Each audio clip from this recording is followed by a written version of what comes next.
One code, one real life example. My opinion, ஒரு $140 billion உள்ள ஒரு மிகப்பெரிய பணக்காரர்.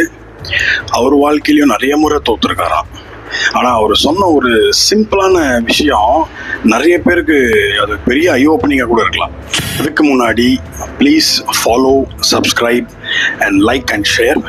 அவர்கிட்ட உங்கள் சக்ஸஸ் ஸ்டோரி பற்றி சொல்லுங்கள் சார்ன்னு சொன்னால் அவரோட ஃபெயிலியர் பற்றி தான் நிறைய சொல்கிறார். அவர் சொல்கிறது லைஃப்பில் செட்பேக் இஸ் கேரண்டி.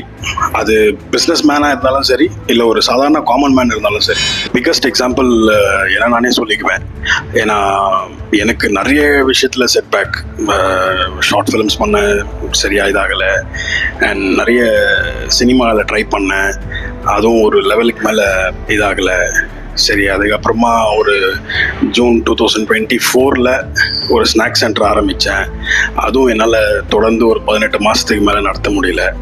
ஏன்னா ஒன்று சொல்லுவாங்க இல்லையா, ரொம்ப பிடிச்ச விஷயத்த நம்ம பண்ணும்போது 8 திசையிலிருந்தும் செம்மையான அடி வரும், அதையும் தாண்டி நிற்கணும்.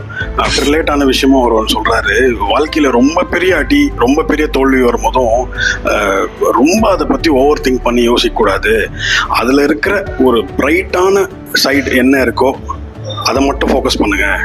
பிஸ்னஸ் லாஸோ இல்லை லைஃப்பில் சில சின்ன சின்ன லாஸோ எல்லாமே ஒரு ஷார்ட் டைம் பீரியட் தான்.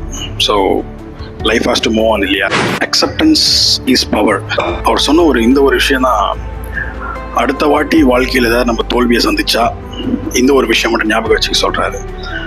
Failures R guaranteed, but suffering from that is an optional.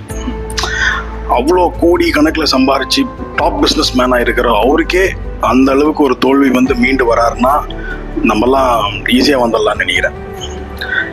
அந்த பிஸ்னஸ் மேன் யார் தெரியுமா? யாராக இருக்கும்? உங்களுக்கு இந்நேரம் கெஸ் பண்ணியிருந்தீங்கன்னா கமெண்ட் செக்ஷனில் சொல்லுங்கள். இப்போ அவர் சொன்ன ஒரு பியூட்டிஃபுல்லான ஒரு கோட்